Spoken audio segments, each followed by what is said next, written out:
नमस्कार। तर खानपान या चॅनल मध्ये आपल्या सगळ्यांचं मनपूर्वक स्वागत। तर आज आपण बनवणार आहोत शिमला दो प्याजा। तसेच तुम्ही या भाजीला मसाला शिमला भाजी असं म्हटलं तरीही चालेल।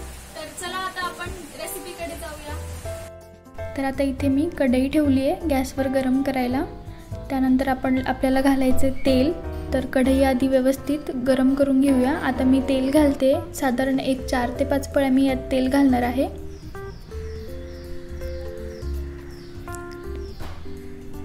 तर तेल घालून झालं की त्यानंतर आपण हे 1-2 मिनिटं व्यवस्थित तापू देऊया, म्हणजे आपले कांदा वगैरे आपण जे घालणार आहोत ते व्यवस्थित फ्राय होतं। तर आता मी इथे शिमला मिरची आणि कांदा घालते।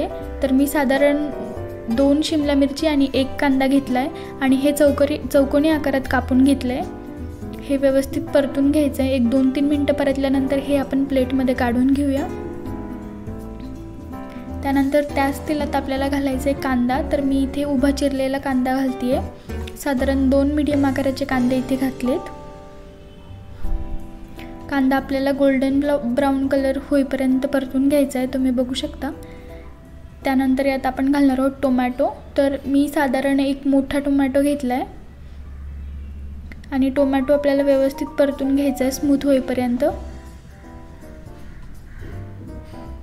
त्यानंतर आपण घालणार आहोत लसूण आणि आलं। तर मी इथे साधारण 8 ते 10 पाकळ्या लसणाच्या आणि 2-3 तुकडे आल्याचे घेतलेत।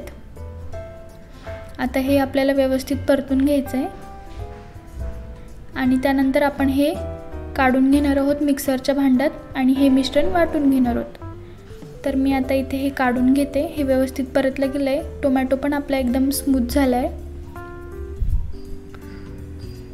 टोमॅटो आणि कांद्याच्या या ग्रेव्हीमुळे वेगळंच टेक्स्चर येतं। तर आता पुन्हा मी कढईत तेल घालून घेते। परत साधारण 4 छोट्या पळ्या तेल घातलं आहे मी। तेल तापलं की त्यानंतर आपण त्यात घालणार आहोत आपली जी वाटलेली ग्रेव्ही आहे ती घालून घेऊ, टोमॅटो आणि कांद्याची। ही तेलात व्यवस्थित परतून घेऊया। हळूहळू ह्या ग्रेव्हीने आपल्या भाजीला तेल सुटायला लागेल। तर बघू शकता तुम्ही, त्याचा कलर पण बदलला आहे आणि ग्रेव्ही छान अशी थिक झाली आहे। आता आपण मसाले घालून घेऊया।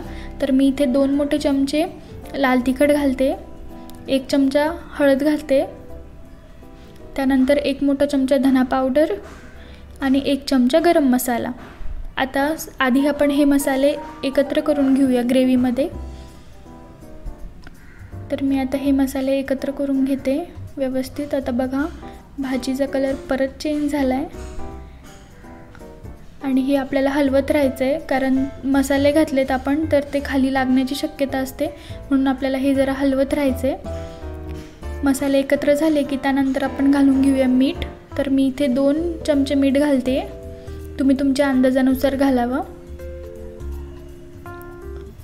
मीठ पण आता आपण मिक्स करून घेऊया।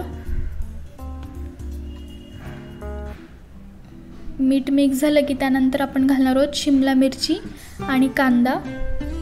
हे आपण ऑलरेडी परतून घेतलं, त्यामुळे हे पटकन शिजणार आहे भाजीत आणि त्याची एक वेगळी टेस्ट पण येणार आहे। हे परतून झालं व्यवस्थित की त्यानंतर आपल्याला घालायचं आहे पाणी। तर ज्या मिक्सरच्या भांड्यामध्ये मी वाटून घेतलं होतं त्यातच मी पाणी घालून ते स्वच्छ धुवून ते पाणी घालते आहे, बघू शकता तुम्ही। साधारण हे तरी अर्धा ग्लासच्या वरती पाणी असेल।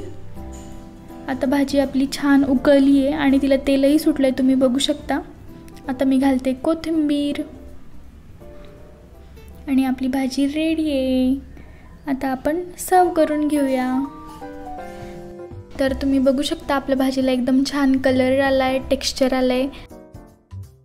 तर अशाच प्रकारच्या नवनवीन रेसिपी बघण्यासाठी चॅनलला सबस्क्राईब करा, बाजूचं बेल आयकॉन क्लिक करा आणि लाईक करा, शेअर करा, कमेंट करा। थँक्यू।